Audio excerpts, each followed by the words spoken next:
Ada 4 unsur yang membangun negosiasi. Pertama, adanya partisipan atau pihak-pihak yang bernegosiasi.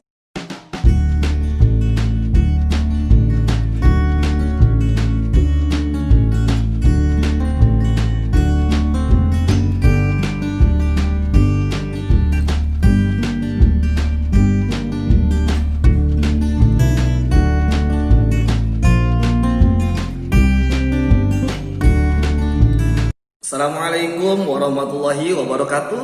Kita kembali di channel kita bersama, yakni Ruang Bahasa. Di sini kita akan banyak belajar tentang unsur-unsur tentunya yang ada dalam bahasa Indonesia. Oleh karena itu, simak ya videonya. Selamat menyimak.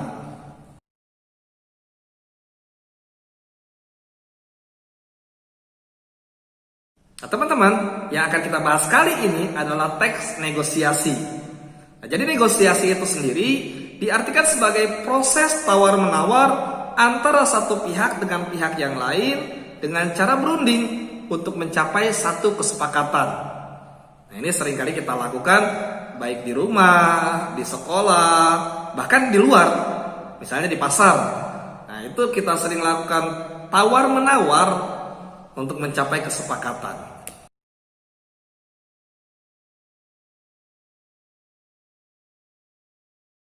Nah, ada 4 unsur yang membangun negosiasi. Pertama, adanya partisipan atau pihak-pihak yang bernegosiasi.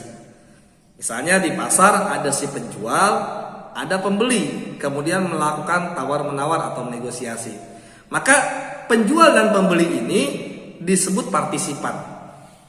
Kamu bernegosiasi dengan orang tua kamu di rumah, maka kamu dan orang tua kamu ini disebut partisipan. Yang kedua, ada perbedaan kepentingan antara satu pihak dengan pihak yang lain. Misalnya antara si penjual dengan pembeli itu beda kepentingan. Penjual punya kepentingan menjual barang dengan harga setinggi mungkin, sementara pembeli punya kepentingan membeli barang dengan harga serendah mungkin. Sehingga muncullah negosiasi. Artinya kalau dari awal memang tidak punya kepentingan yang berbeda, maka tidak akan muncul negosiasi.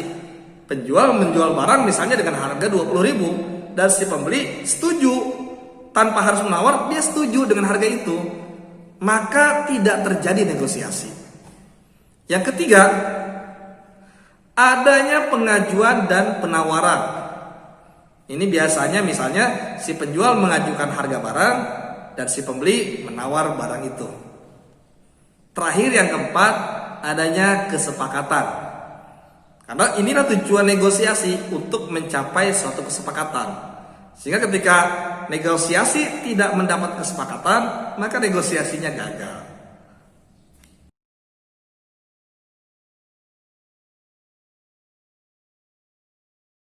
Nah, ada juga faktor keberhasilan dalam negosiasi.